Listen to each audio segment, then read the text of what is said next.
అందరికీ నమస్కారం. నేను ఈ వీడియో క్లారిటీ ఇవ్వడానికి అండ్ క్షమాపణ తెలపడానికి చేస్తున్నాను. నేను పోస్ట్ చేసిన వీడియో వైరల్ అయ్యాక తెలిసింది అది కరెక్ట్ కాదు అని. యాక్చువల్లీ మా డాగ్‌కి 12 ఇయర్స్ అండి. దానికి ట్యూమర్ సర్జరీ అయింది.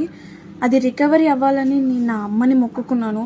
సో అది రికవరీ అయింది, నడుస్తుంది. సో ఆ మొక్కు చెల్లించాలని మా డాగ్‌ని బంగారం తూకం వేయడం జరిగింది. సో అది నేను ప్రేమతో, భక్తితో మాత్రమే చేశాను. నేను ఏం ఉద్దేశించి ఎవరిని కించపరచాలని చేయలేదు. మన మేడారం జాతర సాంప్రదాయం ప్రకారం, గిరిజనుల ఆచారాల ప్రకారం అది తప్పు అని నేను ఇప్పుడే తెలుసుకున్నాను. సో నేను చేసిన ఈ పొరపాటు వల్ల ఎవరైనా హర్ట్ అయి ఉంటే సారీ. అండ్ ఇలాంటి పొరపాట్లు మళ్ళీ జరగవు. అలాంటి తప్పు మళ్ళీ చేయను. నేను మన సాంప్రదాయాన్ని ఎప్పుడు గౌరవిస్తూనే ఉంటాను.